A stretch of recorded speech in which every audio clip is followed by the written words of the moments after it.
Hello नमस्कार दोस्तों, good morning, सत श्री अकाल। मैं डीके सर लेके आया हूँ आपके लिए सेकंड पार्ट वर्गमूल, घनमूल, cube root and square root का, है ना। तो आपको अगर फर्स्ट वाली क्लास को देखना है तो आपको डीके सर क्लासेस आप सर्च मार सकते हैं यूट्यूब पे। आपको वीडियो आ जाएंगे वर्गमूल घनमूल वाले। तो फर्स्ट पार्ट हम पार्ट वन हो चुका है तुम्हारा। अब आज की क्लास में पार्ट सेकंड पढ़ाया जाएगा, ठीक है भाई। आज की क्लास में पार्ट सेकंड के बारे में पढ़ाया जाएगा, ठीक है भाई। अब देखते हैं।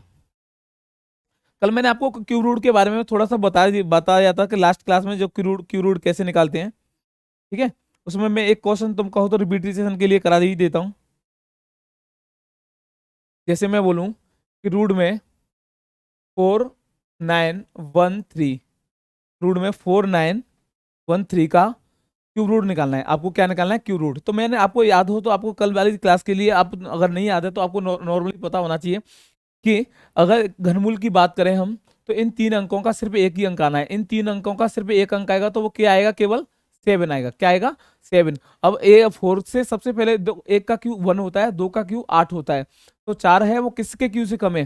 तो एक का क्यू से ज्यादा है और दो के क्यू से कम है, तो ये दो को लेंगे नहीं तो क्या लेंगे? फिर इसमें 1 लेंगे, तो इसका आंसर क्या हो जाएगा? 17। इसके आगे आज चलेंगे वो पॉइंटों वाले क्यू रूट चलेंगे। कौन से वाले चलेंगे? पॉइंटों वाले क्यू रूट। और पॉइंटों वाले क्यू रूट कैसे करेंगे? देखो भाई, क्वेश्चन देखो। अगर मैं नॉर्मली क्वेश्चन आपसे बोलूं कि क्यू रूट में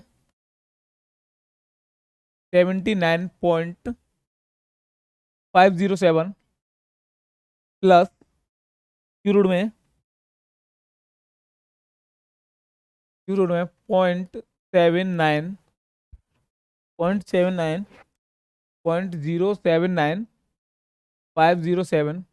प्लस क्यू रूट में 0.000079507, ठीक है। इसका आपको आंसर निकालना है, ठीक है। अगर इसको आंसर निकालने की, या तो क्वेश्चन में आपको पहले इसकी वैल्यू देगा, अगर नहीं भी वैल्यू पता है तो आप आसानी से निकाल सकते हैं क्यूरोड। चाहे 3 अंकों का हो चाहे 6 अंकों का हो, कोई समस्या नहीं आपको क्यूरोड निकालने के लिए। तो मैंने आपको बताया था कि अगर पॉइंट के बाद 3 अंक है तो पॉइंट के बाद सिर्फ केवल केवल एक अंक आएगा। इसके पॉइंट के बाद कितने अंक है भाई? 6 अंक है, तो पॉइंट के बाद कितने अंक आएंगे? 2 अंक आएंगे। इसके पॉइंट के बाद कितने अंक है? 9 अंक है, तो इसके पॉइंट के बाद कितने अंक आएंगे? 3 अंक आएंगे।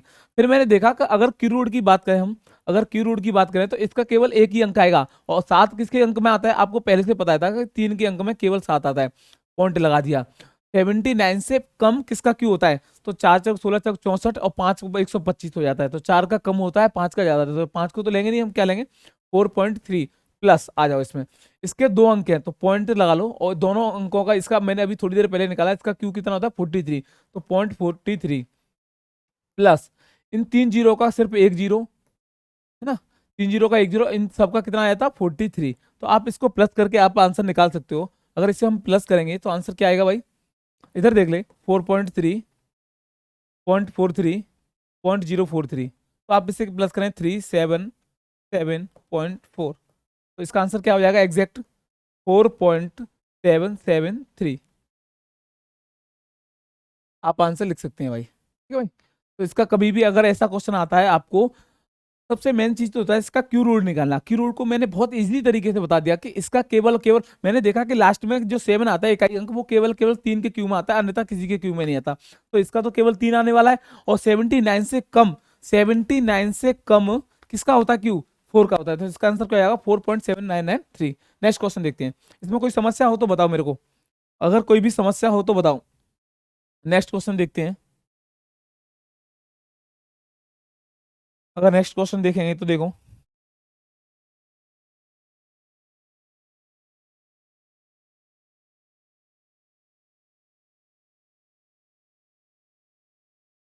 क्यू रूट में,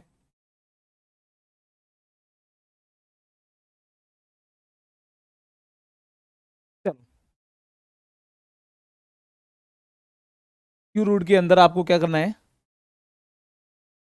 592.704 प्लस क्यू रूट में 0.592.704 प्लस क्यू रूट में 0.000592.704 प्लस क्यू रूट में 0.1 2 3 4 5 6 592 704। अब इसका आपको आंसर निकालना है। अब इसका आंसर निकालना है तो मैंने आपको बताया था कि पॉइंट के बाद 3 अंक है तो 1 अंक आएगा, पॉइंट के बाद 6 अंक है तो इसके 2 अंक आएंगे, पॉइंट के बाद 9 अंक है तो इसके, और पॉइंट के बाद 12 अंक है तो इसके कितने अंक आएंगे, 4 अंक आएंगे। तो सबसे पहले आपको क्यू रूट निकालना पता होना चाहिए कि इसका सिर्फ केवल केवल एक ही क्यू रूट है, एक ही अंक आएगा, इसका 1 अंक आएगा तो इसमें लास्ट में 4 किसके में आता है आपको पता होना चाहिए। क्यू में अगर लास्ट में 4 आएगा तो किसका आता है, मैंने बोला 4 चक 16 चक 64, 4 के में 4 आता है, 6 के में 6 आता है, 5 के में 5 आता है, ये आपको याद होना चाहिए। तो ये केवल केवल किसका आएगा, 4, तो इसका आएगा केवल 4.592। 592 किसके क्यूब से कम है, सबसे किसके क्यूब से कम है, तो मैंने देखा कि 512 8 का होता है ना, तो ये किसके क्यूब से कम है, 8, 8 से ज्यादा है और 9 से कम है, तो इससे में क्या लेंगे 8.4। इसका क्या लेंगे भाई 0.84। इसका क्या लेंगे भाई 0.084। इसका क्या लेंगे 0.0084, है ना।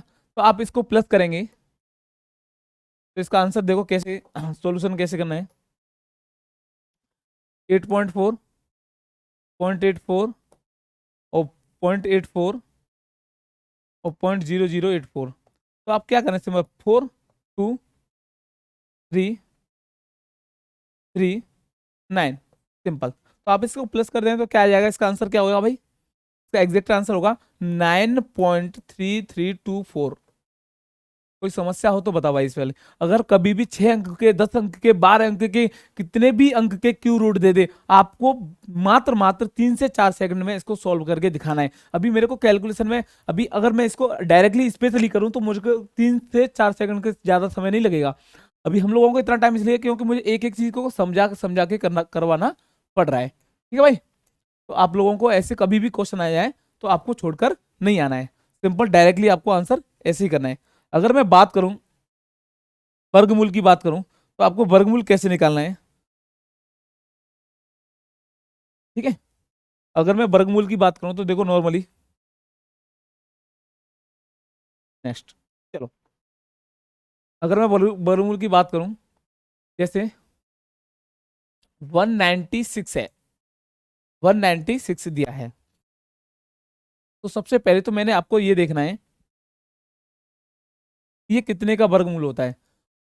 मेन चीज है इसमें वर्गमूल फाइंड करना, ट्रिक से वर्गमूल कैसे निकालें। घरमूल का तो आप पता चल गया, वर्गमूल का कैसे निकालें। तो सबसे पहले तो आप ये देखो कि जो 6 किस किस के टेबल में आता है, जो 6 आता है वर्गमूल, मैंने वर्गमूल में आपको बताया था कि 1 का स्क्वायर 1, 2 का स्क्वायर 4, 3 का स्क्वायर 9, 4 का स्क्वायर 16, 5 का स्क्वायर 25, 6 का स्क्वायर 36, 7 का स्क्वायर 49, 8 का स्क्वायर 64, 9 का स्क्वायर 81 और 10 का स्क्वायर 100। तो मैंने देखा कि 6 किस किस में आता है, एक तो 4 के टेबल में आता है और एक किसके में आता है 6 के टेबल में। तो मैंने लास्ट में आपके अगर वर्गमूल की बात करें तो 2 अंकों का 1 अंक बनता है, अगर घनमूल की बात करें तो 3 अंकों का 1 अंक बनता है। तो इसकी बात करें तो लास्ट में इन 2 अंकों का या तो 6 आएगा तो या फिर क्या आएगा 4, तो इन दोनों में से कोई एक अंक होगा। बाकी बचा 6 4, तो ये तो फाइनल हो गया कि 6 और 4 तो 1 अंक आएगा। अब फाइंड कैसे करना है कि 6 और 4 का, तो देखो 1 का स्क्वायर 1, 2 का स्क्वायर 4, 1 का स्क्वायर 1, 2 का स्क्वायर 4। सबसे पहले एक किसका है, 1 का स्क्वायर 1 होता है, 2 का स्क्वायर 4, तो 1 और 4। तो सबसे पहले नजदीक एक किसके, 1 के नजदीक है या 4 के नजदीक है, तो किसके नजदीक है, 1 के नजदीक है, इसलिए इसका आंसर क्या यहाँ पे, ये तो फाइनल है 1 1 ही आएगा, क्योंकि 1 का स्क्वायर है सिर्फ 1 का ही होता है, 2 का स्क्वायर 4 हो जाता है तो 1 1 आएगा। पर ये याद देखना है 16 और 14 में से आपका आंसर कौन सा होगा, तो आपको वो कैसे देखना है, 1 का स्क्वायर 1 होता है, 2 का स्क्वायर 4 होता है, तो 1 किसके नजदीक है, 1 के नजदीक है, तो छोटा वाले के नजदीक है, पहले वाले के नजदीक है, यानी कि छोटा वाला आंसर हो जाएगा। अगर 4 के नजदीक होता है 1, तो आंसर कौन सा होता 16, तो इसलिए आंसर कौन सा। तो सबसे पहले एक बार फिर सुन लो अगर ऐसा कभी भी आंसर होता है तो सबसे पहले जो 1 के स्क्वायर का 1 लिखते हैं प्लस 1 बढ़ा के 2 का स्क्वायर करते हैं तो ये क्या होता है 4। तो नजदीक 1 के नजदीक है तो छोटा वाला, अगर 4 के नजदीक, यहाँ पे सपोज करो 3 होता, सपोज करो तो 4 के नजदीक होता तो इसका आंसर होता 16, ठीक है। तो वर्गमूल की ट्रिक अभी नॉर्मल था, थोड़ा सा बड़ा बड़ा वर्गमूल देख लेते हैं से आपको। ये 1756 है, मैं नेक्स्ट क्वेश्चन में बोलता हूँ। स्क्वायर में 1756 है। अब इसका वर्गमूल आपको निकालना है, 1756 का वर्गमूल निकालना है। तो वर्गमूल की सबसे आसान तरीका, वर्गमूल का सबसे आसान तरीका, इससे इजी तरीका होगी हो ही नहीं सकता। देखो मैंने बोला कि इस दो अंक का एक ही अंक आएगा, तो छह, अभी मैंने आपको देखा कि छह को एक तो 4 में आता है और एक 6 में आता है। अब आपको देखना है कि आंसर किसका होगा। तो नौ, अब इकाई अंक तो तुम्हें पता चल गया। अब ढाई का अंक की भी बहुत ही, 70 से कम किसका, सॉरी 70 से ज्यादा वर्ग किसका होता है, 9 का स्क्वायर 81 और 8 का स्क्वायर 64। तो छोटा वाला लेते हैं, तो ये तो फाइनल हो गया, 8 और 8 आना है, क्योंकि 64 64 से 70, 64 से ही कम है। और 9 का 8 का उसका 81, तो 81 तो लेंगे ही नहीं। और डिपेंड तो ये करता है इसको आंसर लिखेंगे या इसको आंसर लिखेंगे।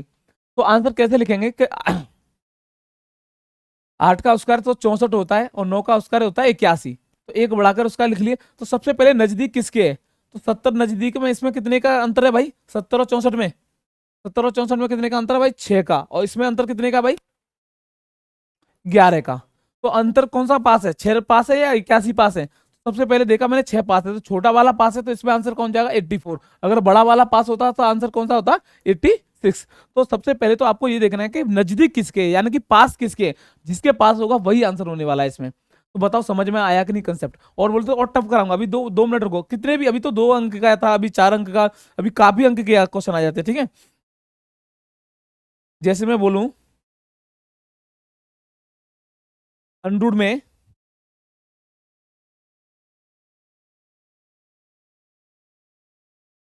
अगर इसे निकालना है, इसका निकालना है वर्गमूल। अब इसका वर्गमूल आपको निकालना है, तो आपको इसको कैसे सॉल्व करेंगे, सबसे पहले तो आप ये बताएं। अब मैंने बताया था कि 2 अंक का है, 3 अंक का है, कोई फर्क नहीं पड़ने वाला हम पे। सबसे पहले आपको सॉल्व कैसे करना है ये देखो।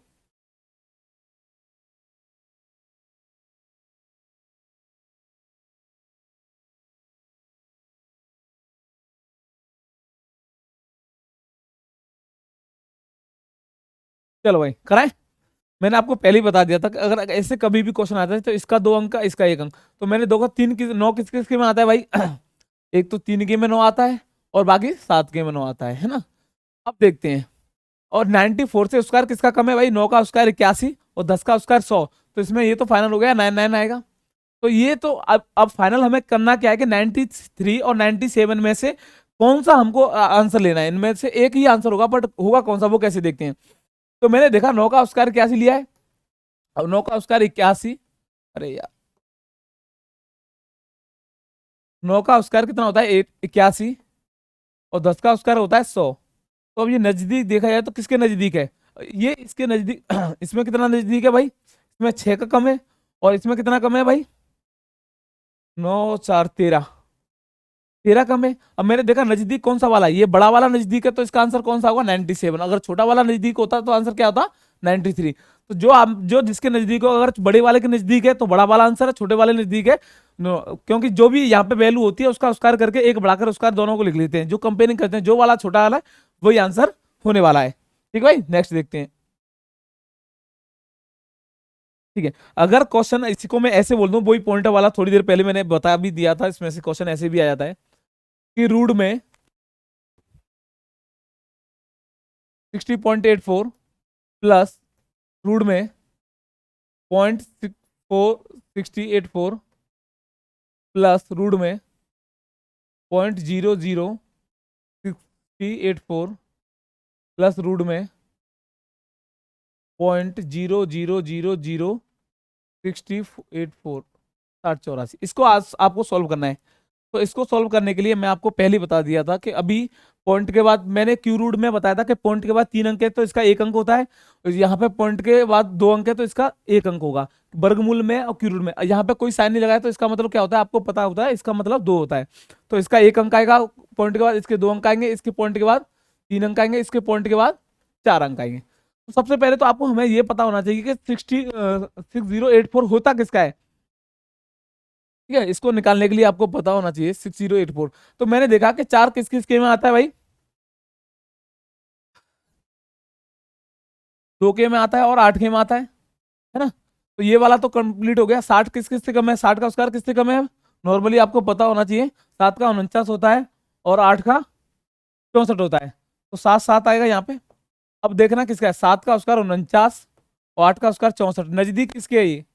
अब मैंने नजदीक देखा तो नजदीक किसके है भाई ये, नजदीक तो बड़े वाले के है, तो आंसर क्या होगा 78। आंसर क्या होगा 78। तो ये तो फाइनल हो गया कि 78 आंसर होने वाला है इसका। वर्ग, वर्ग में 78 है, तो इसका आंसर क्या होगा 7.8 प्लस इसका क्या होगा 0.78 प्लस इसका क्या होगा 0।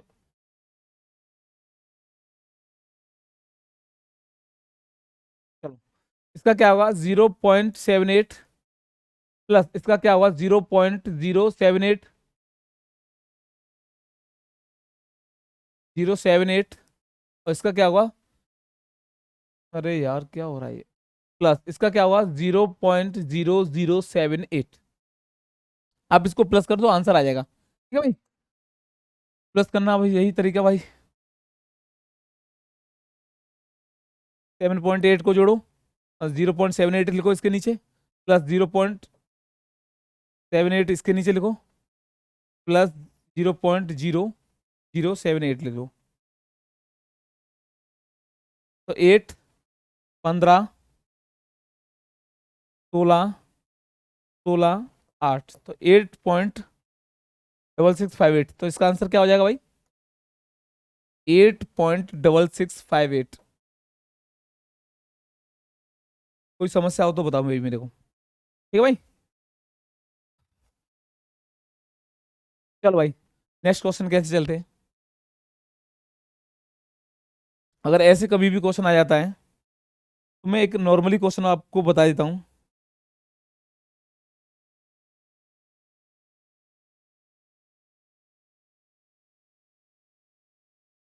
50 और 1000 के बीच में कितनी पूर्ण वर्ग संख्या होंगी।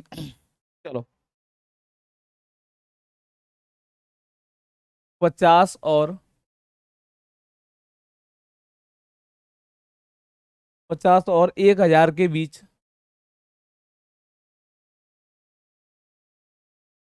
50 और 1000 के बीच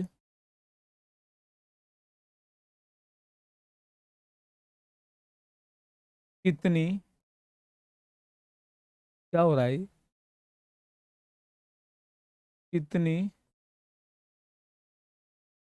पूर्ण वर्ग संख्या होंगी।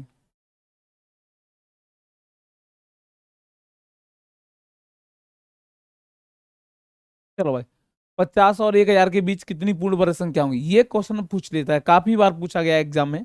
तो आप लोग इस ऐसे क्वेश्चनों को आपको किस तरीके से सॉल्व करना है ये देखिए।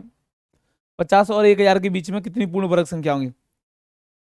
तो देखो 50 से ज्यादा किसका वर्ग होता है 64, 8 का वर्ग होता है ना। 50 से ज्यादा 64 8 का वर्ग होता है। 1000 से कम किसका वर्ग होता है 31 का, इसका होता है 961, है ना। तो 1000 से कम है और 50 से ज्यादा है, 50 से प्लस और 1000 से कम, इन दोनों के बीच में 8 उसका का स्क्वायर और ये किसका बन जाएगा 31 का स्क्वायर। तो आपको आंसर कैसे निकालना है, तो 8 से पहले कितनी संख्या होंगी, इसमें 7 संख्या होंगी। तो आपको संख्या डायरेक्टली आपको आंसर निकालना है।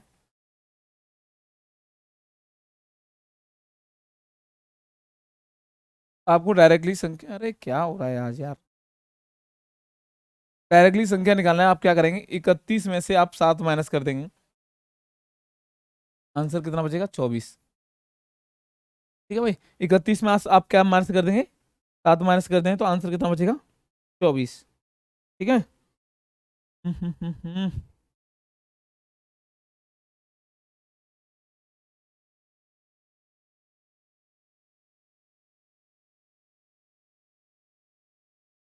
एक क्वेश्चन और देख लो भाई, फिर आज क्लास खत्म करें आज थोड़ा सा, कल की क्लास थोड़ी सी इंपोर्टेंट ले लेंगे।